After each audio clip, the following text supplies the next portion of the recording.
curiosidade com respeito às coisas do futuro. Todo mundo tem, é ou não é verdade? Todo mundo tem aquela pulguinha atrás da orelha para saber o que será que vai acontecer futuramente, o que será que vem por aí. Pois é, essa mesma curiosidade com respeito às coisas do futuro, os discípulos também tinham.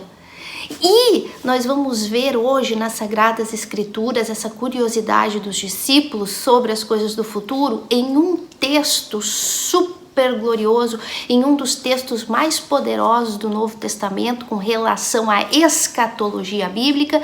Estamos falando nada mais, nada menos do que Mateus 24. Ou mais conhecido como o famoso sermão profético do Monte das Oliveiras, ensinado divinamente pelo nosso próprio Senhor Jesus.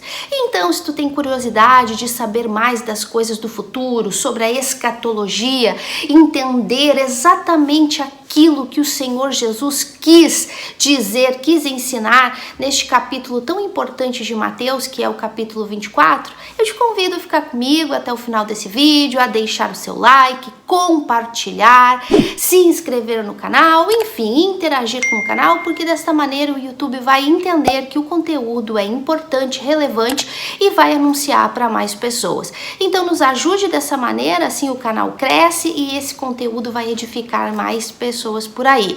Então fica comigo e vamos entender até o final desse vídeo um pouquinho mais da escatologia bíblica, nesse famoso Sermão do Monte, falando de Mateus 24.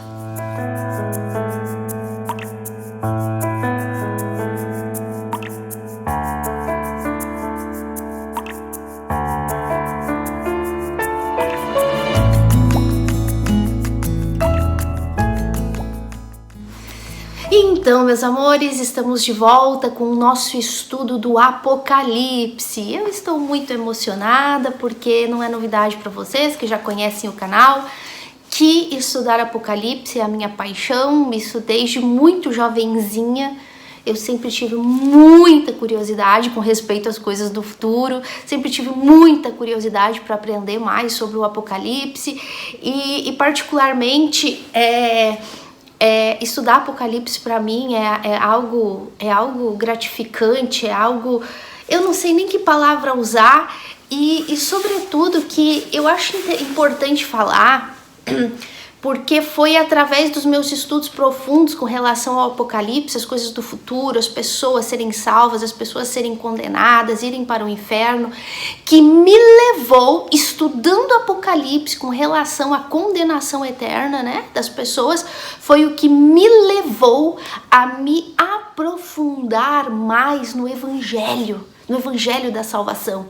Eu queria saber na Bíblia a maneira correta de ensinar as pessoas sobre o novo nascimento, sobre a salvação que é em Cristo, e foi estudando Apocalipse o desejo de que as pessoas não vayam para esse lugar de tormento, não passem pela grande tribulação, que é o que nós vamos estudar hoje, que me fez me aprofundar mais nas Sagradas Escrituras e chegar aí ao ensinamento do verdadeiro Evangelho, que é aquilo que o canal tem ensinado para vocês aí há vários meses já, né? Sobre o novo nascimento, sobre a salvação unicamente pela fé em Cristo, pela graça de Deus. Então, tudo isso começou com o meu estudo no Apocalipse, né? Porque o Apocalipse envolve salvação total. Então, a minha prioridade sempre foi levar as pessoas a conhecerem a Cristo para que elas viessem escapar desse período tão terrível que nós vamos entrar daqui para frente,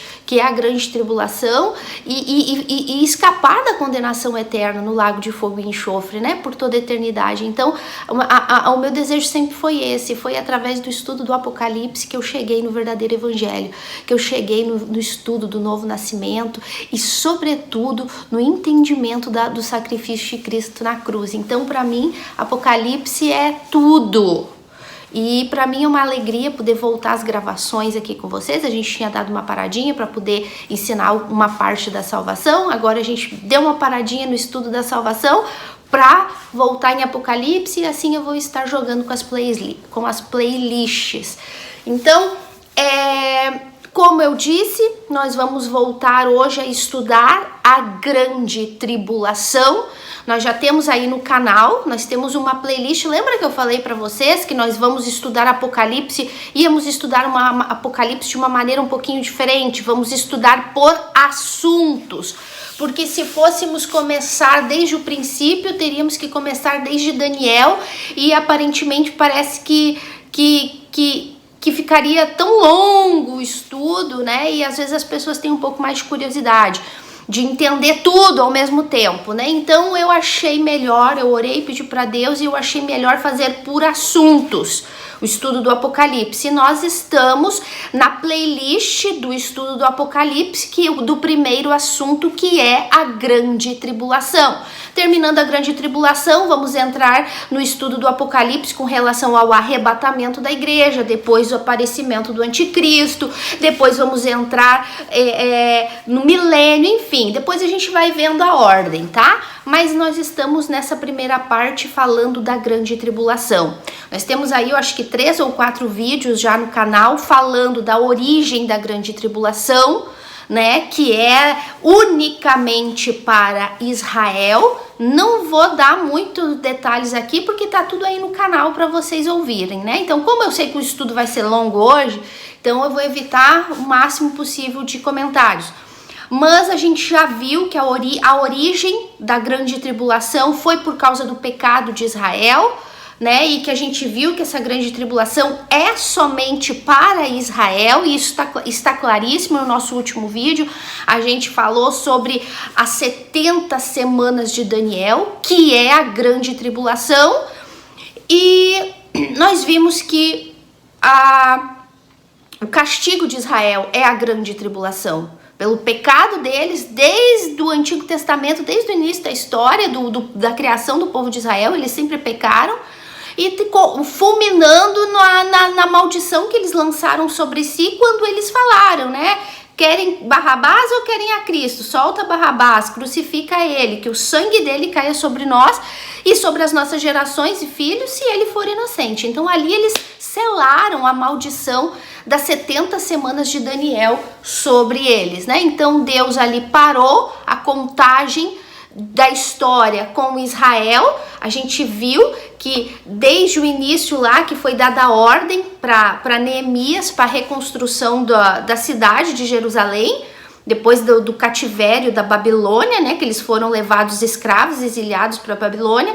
Então, desde a ordem que o rei deu para Neemias voltar e construir o templo, até a entrada de Jesus em Jerusalém, no burrinho, se cumpriram matematicamente, perfeitamente, 483 anos do castigo para Israel. Lembrando, a 70 semanas de Daniel, a gente viu que a 70 semanas, aí eu falei que eu não ia falar e já tô falando, mas gente, é porque tem que ter um contexto para ensinar, para explicar, para que fique um entendimento, até para quem não viu ainda, né? Mas enfim, a gente viu que Deus decretou para Daniel, a gente viu a oração linda de Daniel em relação ao povo, e Deus decretou, Daniel, 490 anos de castigo estão decretados sobre o teu povo e sobre a minha cidade santa, né? Sobre Jerusalém, sobre Israel, sobre o povo de Israel. É claríssimo que a grande tribulação é para Israel. E o próximo vídeo que eu vou gravar vai ser exatamente sobre as características de que a grande tribulação não é para a igreja. Eu só não sei se eu vou postar, eu acho que eu vou postar antes aquele e depois esse. Mas enfim, depois desse eu vou gravar aí 21, só 21 que eu peguei assim, por alto, sabe? Na minha memória e fui anotando. Mas ainda tem outras. 21 razões pela qual a igreja não vai passar pela grande tribulação, tá? Então, só vamos ver aí a ordem que eu vou postar. Acho que eu vou postar esse primeiro, esse que eu vou gravar primeiro que esse aqui. Mas enfim, então a gente viu que Deus disse que era para 490 anos de castigo para Israel, por causa do pecado deles. Então a gente viu que desde a época de Neemias para construir até a entrada triunfal de Jesus em Jerusalém, no jumentinho lá, se passaram 483 anos. E a gente viu que uma semana de dia, que Israel tem semana de dias e semana de anos. Então, uma semana que falta para Israel se cumprir, as 483 passa, falta uma semana de 7 dias para se cumprir os 490 anos, né? A 70 semana de Daniel, 7 por 7, 490. Então a gente viu tudo isso com muito detalhe, E hoje nós vamos dar continuidade a esse período, a esta semana de castigo para Israel. Nós vamos falar exatamente aquilo que está prestes a acontecer, prestes a acontecer no mundo. O mundo está prestes a entrar nessa maior catástrofe mundial, se é que nunca jamais houve, de acordo com as palavras do próprio Senhor Jesus, que é o período das 70 semanas de Daniel, que é o período da grande tribulação, que é também conhecido como o sermão profético do Monte das Oliveiras, ensinado pelo Senhor Jesus, descrito aonde? Em Mateus 24, que é o nosso texto de estudo nos próximos vídeos, porque realmente eu não sei quanto tempo vou levar para ensinar tudo isso aqui, mas como aqui vocês sabem que a gente ensina com detalhes para que haja entendimento, então a gente vai estudar todo o Mateus 24, mas para vocês saberem que Mateus 24 é as 70 semanas de Daniel, é a grande tribulação, são os 7 anos da grande tribulação. Isso a gente pode ler lá no próprio livro de Daniel 9, que é o que fala, né, dos 70 semanas de Daniel. Daniel 9, 27 fala assim, olha só, quanto tempo falta para se cumprir os 490 anos proféticos de maldição para Israel? Falta o quê?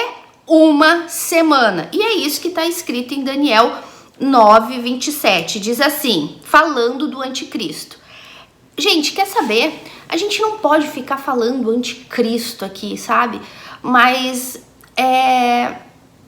parece que não é a mesma coisa se tu não fala a palavra certa como deve ser. E quer saber? Eu não me importo. Todo mundo sabe aqui que o canal não é para ganhar dinheiro. O canal, isso aqui é para evangelizar, é para pregar a verdade. Então, é por isso que eu conto com a ajuda de vocês, para que vocês divulguem o canal, para que vocês enviem o canal para as pessoas, porque se depender do YouTube, eles não vão fazer isso, ainda mais quando tu usa palavras que eles não querem que a gente use. Então, por isso eu conto com vocês para isso, mas eu vou usar a expressão anticristo, porque é isso que a Bíblia fala e é assim que a gente vai ensinar. Tá bom? Então, ele falando com respeito ao anticristo, então ele vem e fala assim, Daniel, né? Ele fará firme aliança com muitos por uma semana. Então, do que é que a gente está falando? Da última semana das 70 semanas de Daniel, das quais 69 o povo de Israel já sofreu o castigo, ainda falta uma semana, que vai ser a uma semana de grande tribulação, que é o que Jesus descreve em Mateus 24. Sempre lembrando que, se a gente está falando de grande tribulação, se estamos falando de 70 semanas de Daniel, se estamos falando do castigo de Israel, quem não está aqui? A igreja, claro que não. Mateus 24, em lugar nenhum, fala de arrebatamento ou da igreja. Isso aqui é período final dos tempos, os últimos 7 anos de história do mundo. Ah, mas e lá em Mateus 24 que fala, dois estarão no monte, um será levado, outro será deixado. Isso não é arrebatamento? Não. E aí vem a revelação de Mateus 24. Então, se tu quiser aprender, se tu quiser entender, fica aí até o final, que se der tempo a gente já vai falar sobre isso hoje. Se não, no próximo vídeo. Tá bom? Então, Mateus 24 se refere ao período da grande tribulação e não tem nada a ver com o arrebatamento da igreja, não tem nada a ver com a igreja, tá? Então vamos lá, vamos entender o contexto de Mateus 24. Vocês sabem que aqui a gente não pega e sai falando qualquer bobagem, qualquer coisa, embora esteja escrito na Bíblia, a gente não sai falando simplesmente aos ventos. A gente sempre vai meditar, estudar contextos textos dentro de seus contextos para que o entendimento seja claro, para que o entendimento seja verdadeiro, a interpretação seja correta. Por isso que a gente vê tantas heresias, tantos enganos, tanta deturpação no estudo de Mateus 24 por aí. Então vamos lá. Todo o contexto do capítulo 23 de Mateus é Cristo repreendendo os falsos profetas, os falsos cristãos, os fariseus hipócritas da época lá dele, de Jesus, dos discípulos, né? Então, o título do capítulo 23 é Jesus censura os escribas e os fariseus. Mais embaixo fala várias advertências de Jesus, sempre repreendendo os discípulos, aqueles que vocês colocam fardos pesados em cima das pessoas, vocês não entram no reino e não deixam outros entrar. Lembrando, pessoal, agora que eu falei aqui do reino, lembrando que todo o livro de Mateus é o livro do reino de Deus, ou o livro do reino dos céus, né? Mateus fala reino o estudo do reino dos céus, né? Então todo o livro de Mateus é com base ao reino, fala tudo sobre o reino de Deus, tá? Então, aqui Jesus então está criticando os falsos profetas, os fariseus, enfim, todos aqueles escribas e fariseus hipócritas que fecham o reino dos céus diante dos homens, que eles colocam fardos pesados entre os homens, que eles, para se aparecer, para roubar as viúvas, para roubar as pessoas, fazem longas orações para mostrar que eles são de Deus. Olha como a gente sacrifica por vocês, mas dá tudo que vocês têm. Tudo isso está aqui escrito, tá? Jesus criticando. E no final do 23, a gente entra aí com o lamento sobre Jerusalém.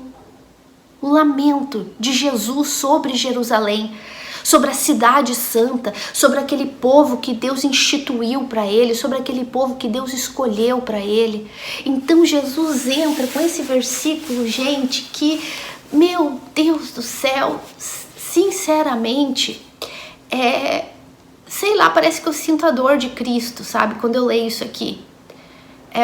Assim, porque às vezes quando a gente se lamenta por pessoas, sabe, a gente se lamenta por tanta cegueira espiritual, por tanto engano, quando a gente se decepciona, às vezes com pessoas que a gente acha que são de Deus e de repente aquela pessoa demonstra que não é nada de Deus. Às vezes a gente se decepciona porque a gente quer tanto ensinar a verdade para as pessoas, mas elas se recusam a entender a verdade, preferem continuar no seu pecado, no seu erro, na sua religiosidade. Então isso dói na gente. Agora imagina Cristo, isso que a gente é pecador, caído, pecador, né? Tudo isso. Agora imagina Cristo, que era santo, rei, perfeito, e ele vem com esse lamento sobre Jerusalém, e ele fala assim, tá? Isso lá no versículo 37 do versículo 23. Diz assim: Jerusalém, Jerusalém. Olha só, todo o contexto do 23 é Cristo falando de Israel. Tá? Então ele fala: Jerusalém, Jerusalém, que matas os profetas e apedreja os que te foram enviados. Quantas vezes quis eu reunir os teus filhos, como a galinha junta os seus pintinhos debaixo das asas, e vós não quisestes. Eis que a vossa casa vos ficará deserta. Declaro-vos, olha só, declaro-vos, gente, é Jesus falando tudo isso aqui. Declaro-vos, pois que desde agora, meu Deus do céu, desde agora já não me vereis, até que venhais a dizer: bendito ó que vem em nome do Senhor. Até vou tomar uma água, porque ler isso aqui Gente, isso aqui é uma declaração, é uma profecia de Cristo contra Israel, que, sinceramente, gente, eu não quero estar na pele dos judeus, porque isso aqui é uma declaração muito profunda, é um lamento. Então, o que aconteceu aqui? Jesus estava com os discípulos, enquanto ele estava ali repreendendo os fariseus, os hipócritas, os escribas, falsos profetas, enfim, ele estava repreendendo todos aqueles ali religiosos, né, que viviam debaixo de uma lei que eles queriam impor sobre os outros e eles não viviam, que eles eram guias de cegos, que não deixavam, que não entravam no reino de Deus, ou seja, não eram salvos e nem deixavam outros entrar. Assim de duro, Cristo está ali. Eu te aconselho a ler o capítulo 23 todinho de Mateus para depois entrar no 24, para tu entender o contexto. Então Jesus vem com essa declaração: Jerusalém, Jerusalém, que matas os profetas e que apedrejas aqueles que te são enviados. Do que Jesus está falando? Israel, Israel, todos estes anos, todos estes milhares de anos, Deus tem mandado profetas para vocês e vocês têm apedrejado eles, como fizeram com Jeremias. Vocês têm apedrejado os profetas, vocês têm rejeitado, desprezado aqueles que são enviados, como eu mesmo. Poxa, ele tá ali, estava o Filho de Deus, estava o Messias e eles estavam desprezando, rejeitando o Messias, ao ponto de dizer que o que ele fazia, os milagres que ele fazia, era em nome de Beelzebul, que foi o pecado contra o Espírito Santo que eles cometeram.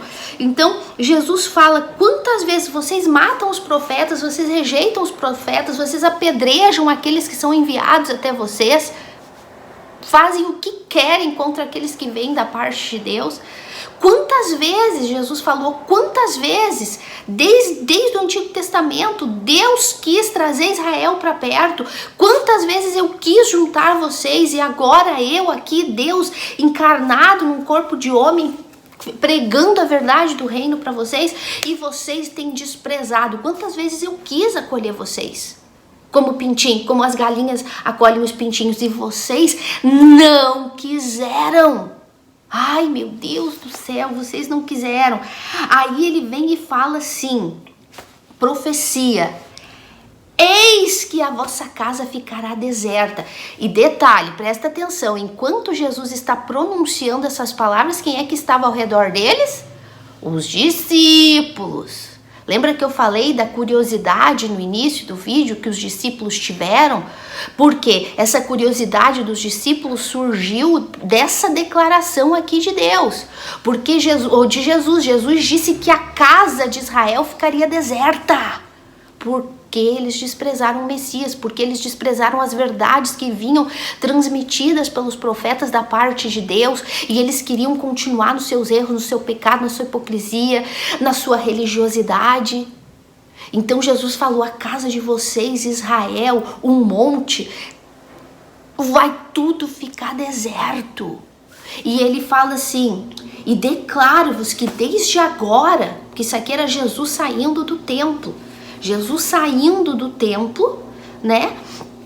Depois de chicotear ali os escribas e fariseus e ser rejeitado por eles mais uma vez, e ele fala: declaro para vocês que não me vereis mais, a partir de agora vocês não me verem mais, até porque depois ele logo vai ser crucificado, né? Então ele fala: vocês não me verão mais. Para quem que Jesus está falando? Jerusalém, Jerusalém. Ele não tá falando México, México, Brasil, Brasil. Não, ele está falando o quê? Jerusalém, Jerusalém. Ele não está falando outro lugar do mundo, ele está falando de Israel. Vocês rejeitaram os profetas, vocês rejeitaram aqueles que foram enviados, inclusive eu. Vocês, a casa de vocês, Jerusalém, vai ficar deserta. Então ele fala: vocês a partir de agora não vão me ver mais. E aí ele declara assim: declaro-vos, pois desde agora já não me vereis, até que venhais a dizer: bendito aquele que vem em nome do Senhor. Então vamos lá, vamos entender. Jesus aqui Jesus aqui faz duas promessas. Primeira, Israel vai ficar deserto, Israel vai se acabar. Vai ficar deserta essa casa. E a gente já vai falar sobre isso em Mateus 24. E ele fala, vocês não vão me ver mais até que... Aí ele vem com a promessa, eu vou voltar. Então ele faz duas declarações, duas profecias aqui. Uma é que Israel vai ficar deserta. E a segunda é que ele vai voltar. E que ele vai voltar até que Jerusalém diga, bendito aquele que vem em nome do Senhor. E quando isso vai acontecer? No final do período da grande tribulação. Quando Jesus descer no Monte do Calvário, no Monte das Oliveiras, lá em Israel, na segunda vinda dele, porque é disso que se trata Mateus 24, da segunda vinda de Jesus. Então, nesse dia, essa profecia vai se cumprir, porque os judeus convertidos da época, e até os que não estiverem convertidos, que se tornaram realmente inimigos de Deus, vão olhar quando verem Cristo descendo e vão dizer, crucificamos o Messias. Ele era realmente o Messias. E aí muitos vão dizer, bendito que vem em nome do Senhor. Então nesse dia é o dia em que essa profecia vai se cumprir. No dia da batalha final. No dia em que Cristo vai descer lá em Israel. E a gente vai estudar tudo isso aí com detalhes profundos na Bíblia. E nesse dia então Israel vai reconhecer que Cristo, aquele que eles crucificaram, aquele que eles rejeitaram e apedrejaram, esse era de fato o Filho de Deus, tá? Então, meus amores, vamos entender isso aqui pra gente entrar. Tudo isso é contexto para entrar em Mateus 24. Então, aqui, Cristo faz duas declarações profundas, duas profecias profundas pro tempo do fim. Que era que Jerusalém ficaria deserta e que ele voltaria. Jerusalém ficaria deserta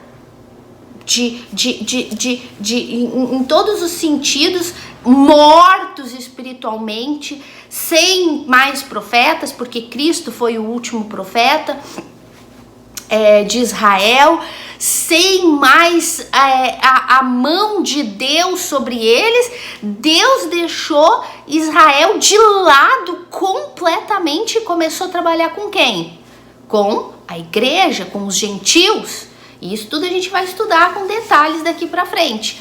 Então Deus deixou completamente Israel deserto, de lado, vai voltar a trabalhar com Israel exatamente aqui nesse período da grande tribulação, quando a igreja já vai ter sido arrebatada, já não vai estar mais aqui. Então Israel volta pro jogo. É como que Israel está agora na reserva, ali, deixado de lado, pela tamanha grandiosidade do pecado de Israel, pela rejeição, sobretudo, do Messias. E aí depois, mais tarde, quando a igreja sobe, na última semana, na 70ª semana, então Deus começa a trabalhar com Israel, tá? Então aqui a cidade de vocês vai ficar deserta e um dia eu vou voltar. Essa foi as duas declarações proféticas que Deus faz aqui, que Cristo faz aqui quando ele está saindo do monte, né? Então, o que acontece? Os discípulos estavam com ele. Então, vamos lá. Então, segue o seguinte, o título de Mateus 24 diz assim, Sermão profético, a destruição do templo. Diz assim, tendo Jesus saído do templo, ia se retirando. Quando se aproximaram dele, os seus discípulos, para lhes mostrar as construções do templo. Ele, porém, lhes disse, não vedes tudo isso? Em verdade vos digo, que não ficará aqui pedra sobre pedra que não seja derribada. Vamos lá. Então, o início do estudo escatológico de Mateus 24, o famoso Sermão do Monte das Oliveiras de Jesus, né? Mateus 24 e 25. Tô pensando ainda se a gente vai entrar com profundidade no 25 também. O que acontece? Os discípulos com Jesus... Gente, a gente tem que começar a aprender a meditar na Bíblia. a entender, peraí, o que está acontecendo aqui? Como, imagina a cena, a melhor maneira de tu entender a Bíblia é tu imaginar a cena. Então tu começa a entender melhor, a se colocar na situação ali, tu começa a entender melhor o que está acontecendo. Então o que está acontecendo ali? Os discípulos escutam Jesus lançar uma profecia sobre a cidade de Jerusalém e consequentemente sobre as pessoas, né? Sobre o povo. Jerusalém, Jerusalém, que matas os profetas e apedrejas aqueles que são enviados. A cidade de vocês vai ficar deserta. E vocês não vão me ver mais. Mas eu vou voltar. Então os discípulos ficaram com aquilo na cabeça. E aí, assim, eles vêm, se aproximam de Jesus saindo do monte e falam: Senhor, que coisas lindas! O nosso templo, o senhor já percebeu como é lindo o templo de Jerusalém, esse templo que foi reconstruído por Herodes, né? Que foi remodelado, digamos assim, né? Foi reconstruído lá por Neemias, por Zorobabel, enfim, mas ele foi remodelado por Herodes e a construção era gloriosíssima, perfeita, linda, e os discípulos maravilhados com tudo aquilo, mas para pensar, os discípulos estavam meio desconcertados com as profecias que Jesus tinha acabado de lançar sobre Jerusalém, e ele estava diante do monte. Peraí, Jesus ficou 3 anos e meio, só que a história da Bíblia fala, o tempo todo ali no monte pregando, ensinando. Jesus não tinha visto que as paredes do templo eram lindas, que o templo era lindo? Uma coisa estúpida da parte dos gentios, dizer, olha como é lindo. Jesus era cego? Nunca tinha visto? Todos esses anos ali pregando no templo, como ele sempre mostra na Bíblia, que ele está lá no pátio do templo pregando. Então, mas aí a gente começa a se perguntar, mas porque os discípulos ficaram meio assim, tipo, nossa, por que ele está falando que Jerusalém vai ficar deserta? E que ele não vai me ver mais, e que ele vai voltar, e que se ele vai voltar é porque ele vai embora, ele vai sair. Então os discípulos já vinham meio atordoados com tantas coisas que Jesus vinha falando, e agora eles ficaram mais atordoados ainda com essas 2 revelações de Jesus proféticas. Então eles vêm fora de si, sabe, uns argumentos totalmente sem noção. Olha que lindo o nosso templo, tal. E Jesus olha para eles e fala assim: vocês estão vendo tudo isso aqui? Não vai ficar aqui pedra sobre pedra, tá? Então Jesus faz essa declaração para eles. Então aí agora vocês imaginam, eles já estavam atordoados com as 2 palavras proféticas que Jesus tinha lançado sobre a cidade. Agora Jesus vem e afirma que não vai ficar pedra sobre pedra no templo que eles idolatravam, né? Que o templo de Jerusalém, gente, sempre foi tudo. Os judeus, até hoje, os judeus ortodoxos que vivem lá, eles não podem sacrificar porque eles não têm um templo. E para os judeus o templo era a essência da verdadeira adoração a Deus. Ter um templo, poder ir ao templo, oferecer seus animais como sacrifício, era a essência de uma verdadeira adoração para os judeus, desde a época de Moisés. E sem esse templo, eles não têm isso, eles não têm como oferecer os seus sacrifícios para Deus. Isso tudo dentro da religião daqueles que vivem dentro da lei de Moisés até hoje, que rejeitam o Messias até hoje, gente. Pratica idolatra Israel, idolatra judeus e tal, e quer viver se judaizando com a arquinha, com a arca da aliança, se judaizando com o candelabro, se judaizando com as coisas. Meus amores, prefiro nem comentar. Esse povo despreza o Messias até hoje. Não é à toa que a grande tribulação é para eles. E logicamente, para todos aqueles que desprezam Cristo também até hoje. Para todos aqueles que desprezam os ensinamentos de Cristo, a cruz de Cristo, que querem se judaizar e se tornar judeus nas práticas, com a Arca da Aliança, com o candelabro, e com isso, com aquilo, com aquele outro. Vai estar todo mundo no mesmo pacote aqui nas 70 semanas de Daniel, em Mateus 24, a grande tribulação. Vai estar todo mundo ali, se não se converter e não se arrepender. Não crê unicamente em Cristo.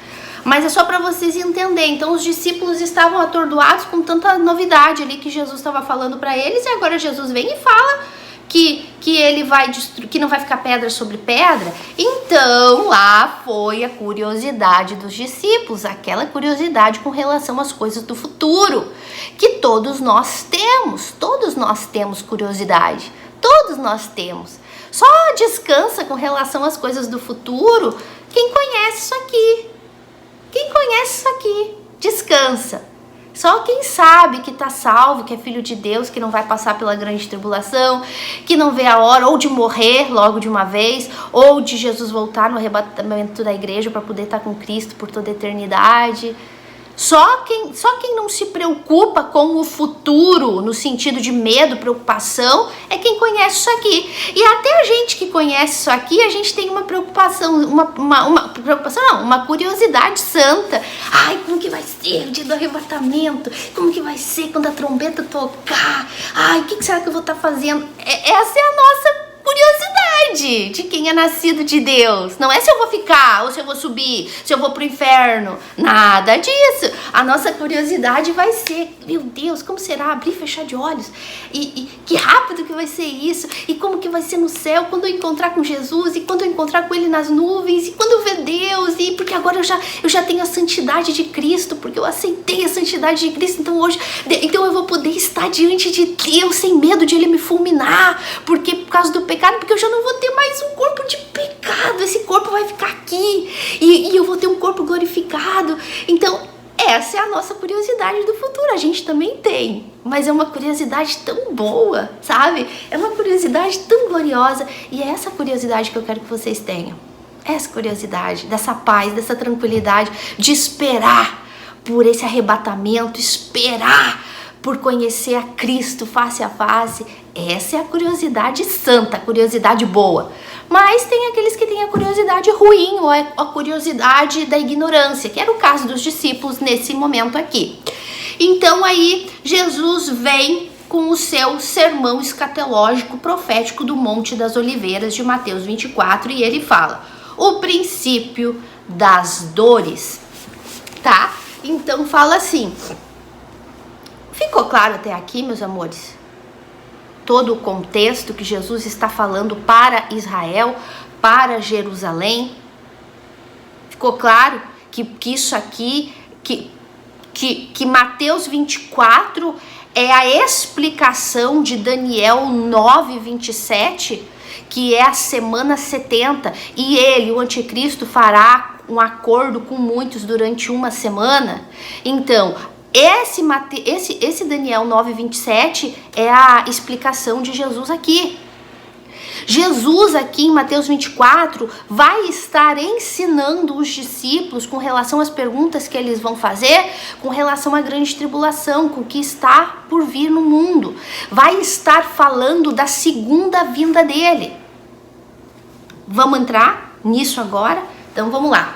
Diz assim: no Monte das Oliveiras, achava-se Jesus assentado. Gente, sempre que vocês veem supostamente uma informação desnecessária, para ali, porque não é algo desnecessário. Com certeza é algo muito importante que vem por aí. Por que a gente tem que saber que Jesus estava sentado? Vocês nunca pararam para pensar nisso? Que diferença faz se Jesus estava sentado, estava de pé, estava andando, estava deitado? Não, existe uma grande importância nesse detalhe bíblico. No Monte das Oliveiras achava-se Jesus assentado. Por quê? Porque quem que se ensinava, ou quem que se sentava para ensinar? Um rabino, um mestre, um professor. Cada vez que um rabino, um mestre, um professor da lei se sentava, É porque ele ia ensinar algo importantíssimo. Isso era a cultura judaica. Toda vez que um rabino se sentava, um mestre se sentava, era para ensinar algo de grande importância. E é o que Jesus vai fazer aqui agora, ensinar algo de tamanha importância. Nada mais, nada menos do que o fim de Israel, o fim de todas as coisas, o fim do mundo. Então, achava-se Jesus assentado. Quando se aproximaram dele, os discípulos em particular, e lhe pediram, presta atenção agora, dize-nos quando sucederão estas coisas e que sinais haverá da tua vinda e da consumação do século. Vamos lá. Acredito que a gente vai ficar só aqui agora, só nesses primeiros versículos. Enfim, tem muita coisa para ensinar, gente. Que Deus me ajude. Vamos lá. Então, os discípulos já estavam chocados com as duas profecias lançadas sobre Jerusalém. A cidade de vocês vai ficar deserta e eu vou voltar. Uma maldição e uma profecia de esperança. Eu vou voltar. Vocês não vão me ver mais, mas eu vou voltar. Vocês vão voltar a me ver. Então, uma maldição e uma profecia de esperança. Sempre, como sempre, a segunda chance, né? Como sempre, a esperança. Aí, depois vem Jesus e fala, não vai ficar pedra sobre pedra desse templo que vocês idolatram. Aí os discípulos chegam em particular e perguntam, Senhor, presta atenção, gente, porque esses 3 primeiros versículos aqui de Mateus 24 é a chave de toda a história, é a chave de tudo. Tudo que Jesus vai falar a partir do versículo 4 até quase o final do capítulo 25 é a resposta dessas perguntas de curiosidade dos discípulos com relação às coisas do futuro. Tá dando para entender? Então vamos lá. Então ele vem e fala, eles vêm e perguntam, dize-nos quando sucederão essas coisas, que sinais haverá da tua vinda e da consumação do século. Que coisas é essa que eles estavam perguntando, Senhor, quando vai acontecer essas coisas? O que Jesus tinha acabado de falar?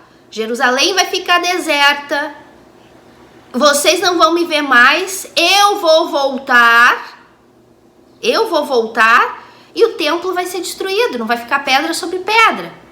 Então, os discípulos tinham entendimento que Jesus voltaria para instituir o reino dele na terra. Lembra que Mateus fala do reino de Deus? Então, os discípulos tinham esse entendimento que Jesus viria para instituir o reino dele.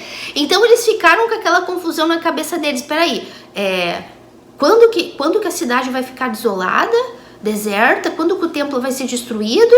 E quando que Jesus vai voltar? Aí eles vêm e perguntam, quando vai acontecer essas coisas? Quando que isso vai acontecer? Quais os sinais da tua vinda e da consumação dos séculos? Porque eles tinham um entendimento, de acordo com os estudos, que quando Jesus viesse para restaurar o reino dele, que é o reino milenial, o milênio que nós vamos estudar para frente, ele sabia que Jesus viria para limpar, para tirar, para separar cabritos de ovelhas. Eles sabiam que Jesus viria para separar trigo de cisanha.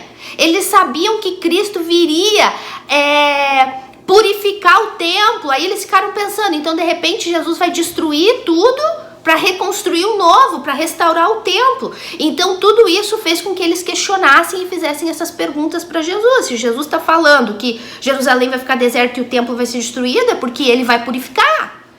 Ele está dizendo que eles não iam mais enxergar ele, mas que ele voltaria. Então isso foi o que eles ficaram se questionando. Então ele foi lá e fizeram essa pergunta para Jesus, quando vai acontecer todas essas coisas e que sinais haverá da tua vinda e da consumação dos séculos? Lembrando, aqui os discípulos não estavam falando de arrebatamento. Lembrem-se, aqui não existia igreja. Aqui não existia igreja, aqui existia Israel como nação e os gentios. Aqui não existia, os discípulos não conheciam, não sabiam, aqui Paulo não tinha se convertido ainda. E para quem foi o apóstolo que o arrebatamento foi ensinado, o mistério do arrebatamento foi ensinado para quem? Para Paulo. Paulo aqui ainda estava, nem sei se Paulo já era nascido na época de Jesus, ou ele devia de ser uma criança, um adolescente, nascido já, mas um adolescente, nem tinha entendimento de nada. Então aqui os discípulos não estão perguntando quais os sinais do teu arrebatamento, até porque o arrebatamento não tem sinais, o arrebatamento é iminente, não tem sinais. Agora, a segunda vinda de Jesus tem muitos e a gente vai ver daqui pra frente. Então, aí eu vou continuar ainda, dá tempo ainda de gravar mais um pouco sobre isso. Então, quando sucederão essas coisas e que sinais haverá da tua vinda e da consumação do século, né? O final de todas as coisas. Então, Jesus, quando ouve essas perguntas dos discípulos, logo de cara ele ignora a primeira, né? Quando acontecerão todas essas coisas? E só para que fique claro, essa profecia de que não ficará pedra sobre pedra do templo de Israel, essa profecia se cumpriu no ano 70 depois de Cristo, quando o imperador Tito invadiu Israel e destruiu a cidade de Jerusalém, ficou deserta. Não só a cidade ficaria deserta espiritualmente, sem profetas, sem mais o Espírito de Deus sobre Israel, e deserta no sentido porque no ano 70 depois de Cristo, com esse imperador Tito, houve a maior guerra contra o povo de Israel, destruíram o templo e houve ali ai meu Deus, me fugiu a palavra. Se espalhou, tem uma palavra, agora me fugiu, tá aqui na ponta da língua.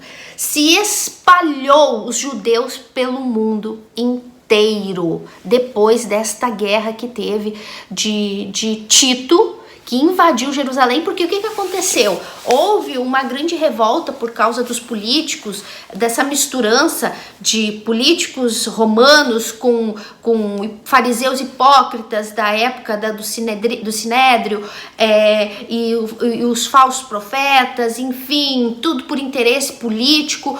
O povo começou a padecer muito nas mãos dos romanos, né? Lembrando que aqui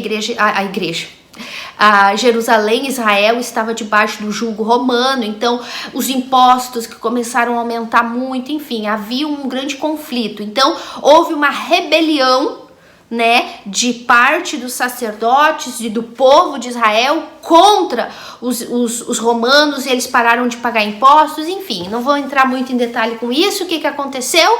Houve então essa invasão, houve um cerco na cidade de Jerusalém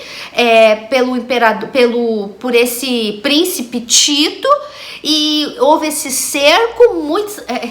É linda essa história, gente. É uma história linda, né? Porque é uma história trágica, mas é uma história linda de se conhecer no sentido, né? Eu tenho um livro que fala da história dos hebreus, onde Flávio Josefo, que participou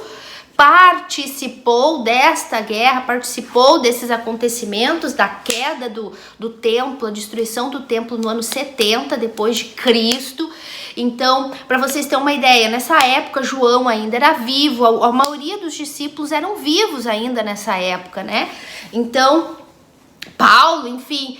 E então Flávio Josefo descreve todo esse cerco que houve em Jerusalém, e as pessoas começaram a morrer de fome, enfim. Então Tito entrou com alguns generais e botaram fogo, destruíram a cidade, destruíram o templo, né, que os judeus idolatravam e que hoje está lá, o Domo da Rocha, né, a mesquita dos muçulmanos, que precisa ser destruído para que o terceiro templo de Israel volte a ser construído, para que os judeus voltem a sacrificar. Esse é o pacto da última semana do anticristo com Jerusalém, com Israel, que a gente vai estudar com detalhes.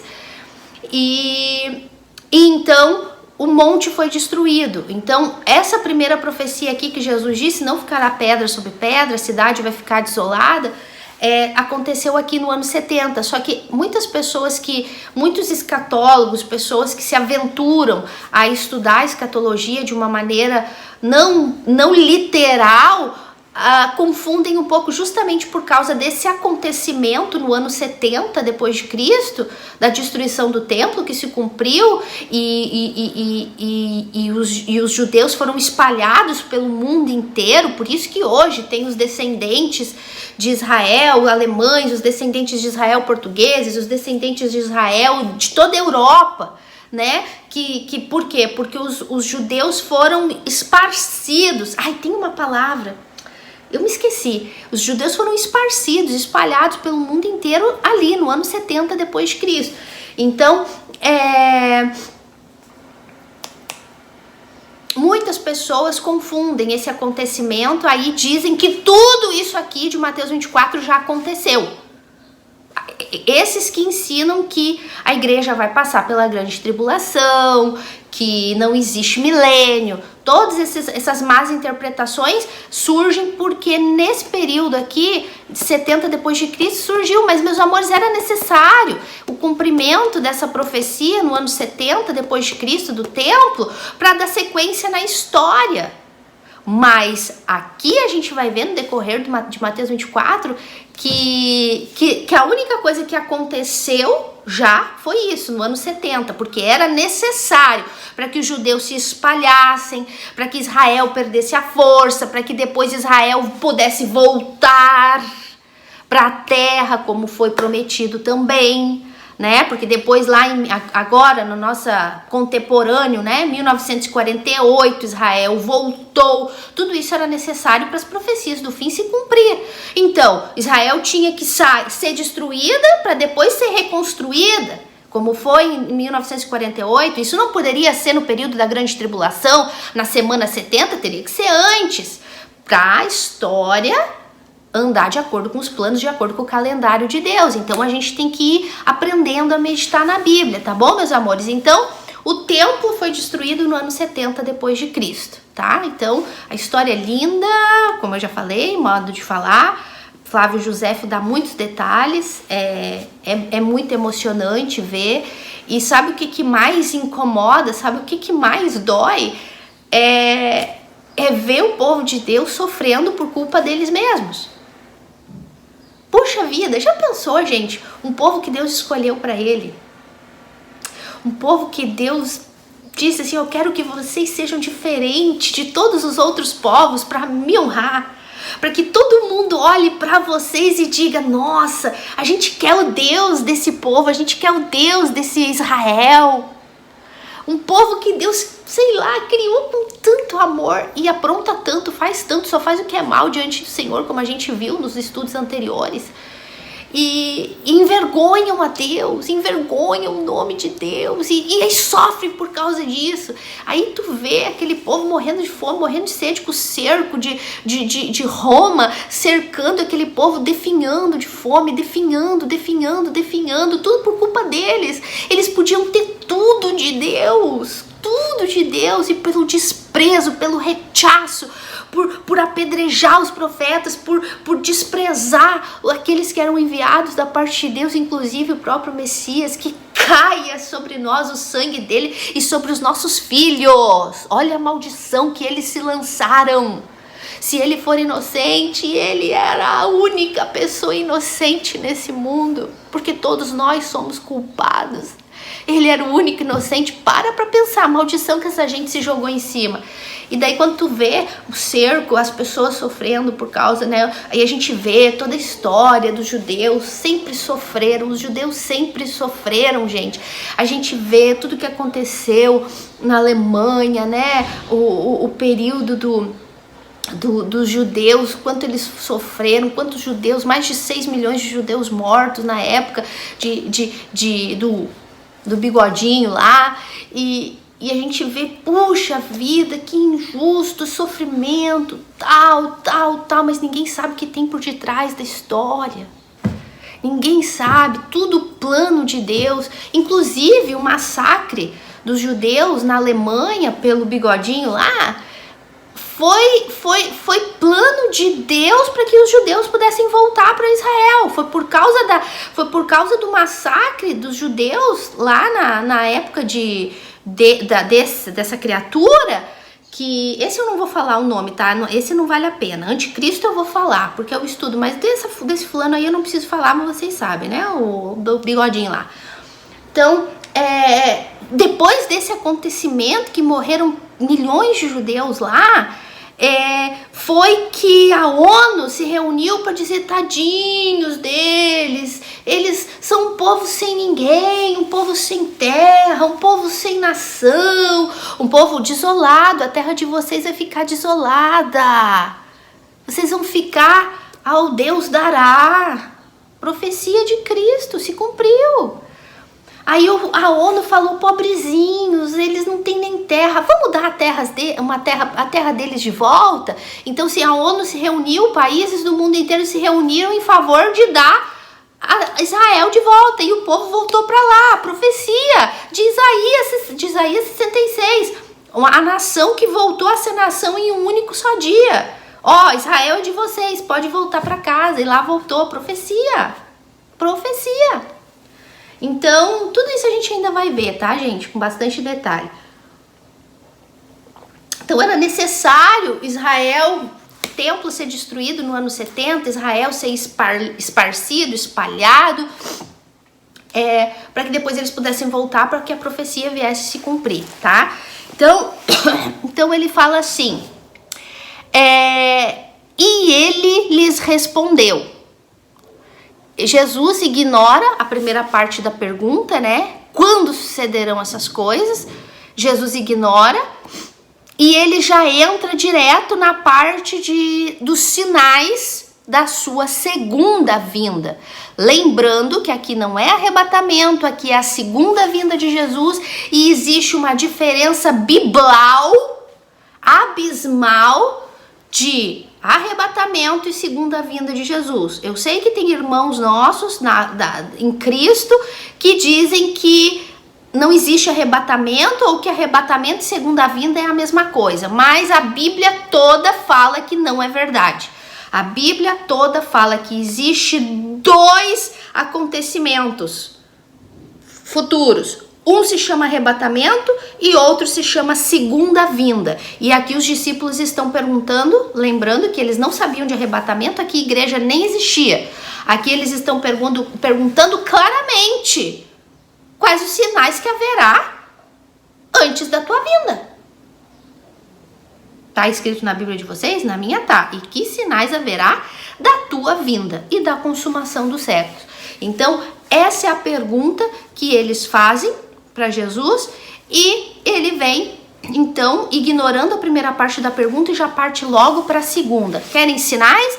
Então vocês vão ter sinais. E aí ele vem e diz assim: e ele lhe respondeu: vede que ninguém vos engane, porque virão muitos em meu nome, dizendo: eu sou o Cristo, e enganarão a muitos. E a gente vai ficar nessa parte aqui.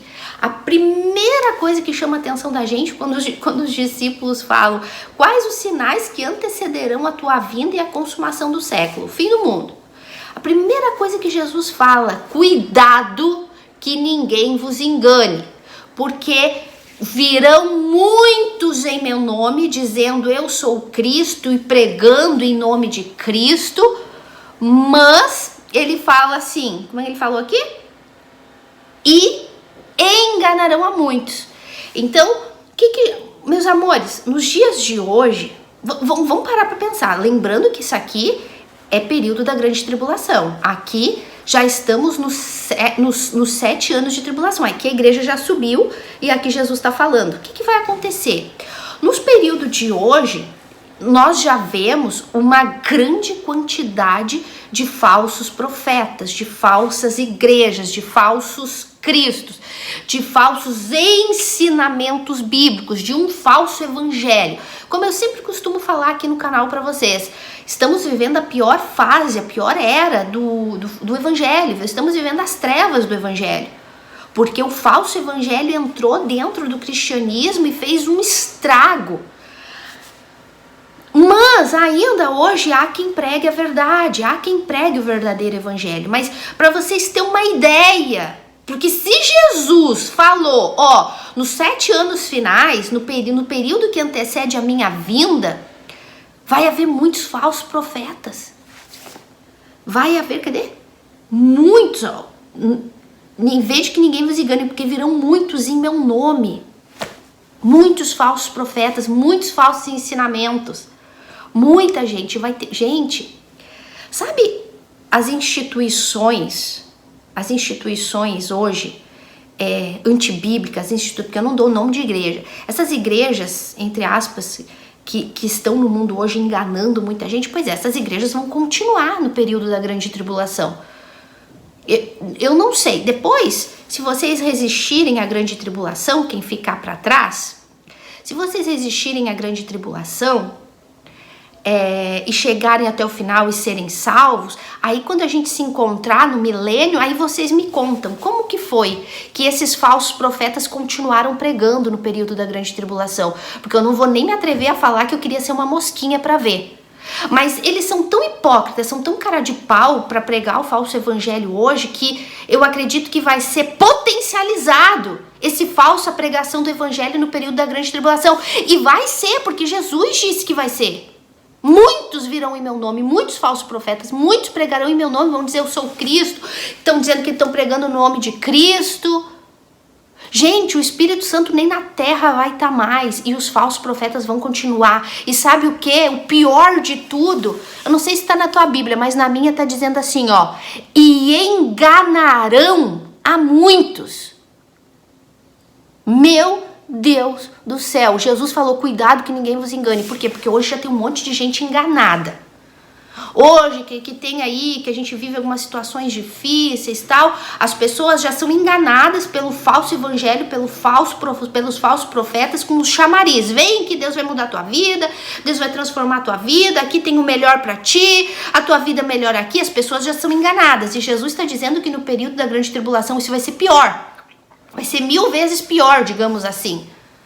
Porque os falsos profetas vão continuar pregando a mentira, eles vão continuar usando a Bíblia enquanto eles puderem, apesar de que para pregar mentira o anticristo não vai se preocupar, né? Mas eles vão continuar pregando sem o Espírito Santo na terra, gente. É Jesus quem está falando, meus amores. É Jesus quem está falando. Se hoje nós temos falsos profetas, falso evangelho, imagina no período da grande tribulação. E sabe por que vai enganar muitos? Se hoje a gente vê as pessoas que têm uma dificuldade, um probleminha, já são facilmente enganados pelo falso evangelho, imagina na época da grande tribulação que as pessoas vão estar desesperadas.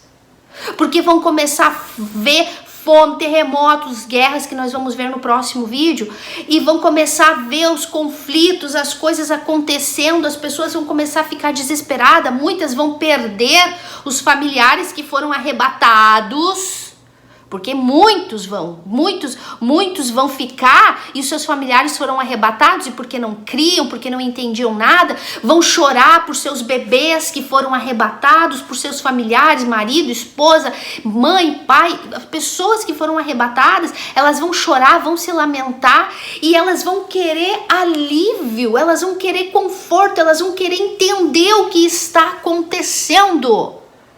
E aí é onde os falsos profetas vão entrar com tudo, sem Espírito Santo na terra. E aí é que entra, aí vocês me contam, se vocês resistirem à grande tribulação, porque forem cabeções de querer ficar para trás, hoje vocês têm a oportunidade. Aí vocês me contam aí, se vocês sobreviver e se converter, aí vocês me contam como foi que esses falsos profetas conseguiram enganar tanta gente. Porque, olha, gente, sinceramente, pregar na grande tribulação, falar de Deus na grande tribulação, sabendo que a igreja já subiu e que eles ficaram para trás, e querer ainda assim tirar proveito do povo, e Jesus falou, e eles vão enganar a muitos. Meu Deus do céu, quando a gente pensa que esse engano do falso evangelho vai acabar no período da grande tribulação, ele vai multiplicar, triplicar. Meu Deus do céu, que raça desgraçada dos falsos profetas, né? Então, Jesus é que tá falando aqui. É Jesus quem tá falando, tá? Eu só tô lendo pra vocês. e dando entendimento do que vai acontecer no período da grande tribulação. Meus amores, é trágico hoje e vai ser muito mais trágico nesse período. E as pessoas vão ser enganadas. As pessoas vão ser enganadas muito. Vocês viram aqui que Jesus falou? E enganarão alguns. Não, enganarão a poucos. Não enganarão a muitos. Imagina, as pessoas vão estar desesperadas. E de repente tu vai estar nesse grupo de pessoas desesperadas. E que vai continuar acreditando no teu pastor, na tua igreja que tu idolatra. E talvez tu tá enganada agora e vai continuar sendo enganada durante o período da grande tribulação, porque sabe lá o que vão inventar para falar das pessoas que desapareceram, das pessoas que foram arrebatadas. Eu, sinceramente, gente, eu tenho curiosidade para saber. Tem. Porque a gente entende a hipocrisia hoje, mas agora no período da grande tribulação, saber que tu ficou para trás, porque na verdade hoje o falso evangelho, quem prega o falso evangelho não crê, né, gente? Não crê. Porque é impossível uma pessoa que creia na Bíblia, creia na verdade, prossiga pregando a mentira.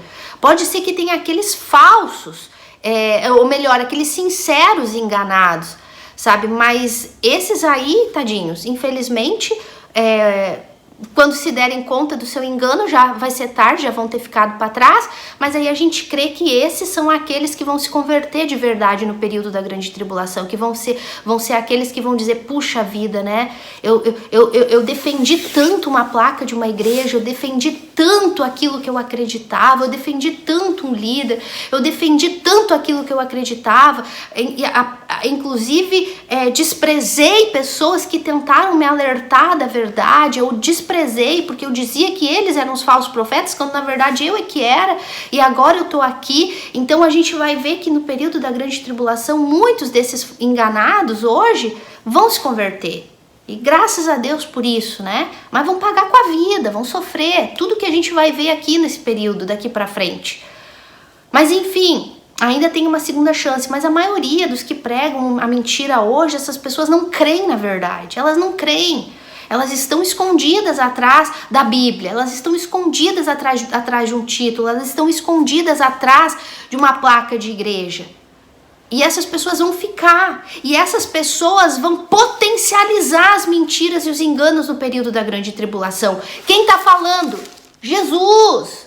Está na tua Bíblia, eu juro que está aí. Mateus 24, capítulo 4 e 5. Medita na Bíblia antes de querer criticar. Tá bom? Então, meus amores, então a gente vai ficar por aqui hoje, tá? E a gente volta. Então, esse é o primeiro sinal, da segunda vinda de Jesus no período da grande tribulação. Primeiro sinal, muitos falsos profetas, muitos dizendo em nome de Cristo, pregando em nome de Cristo. Pensa, gente, quando eu penso nisso, chega a me dar um nervoso, porque pensa, Cristo já subiu com a igreja, o Espírito Santo já subiu com a igreja e eles vão continuar pregando em nome de Cristo, para continuar enganando as pessoas. Meu Deus do céu, gente, que loucura é essa? Pois é, está escrito na Bíblia.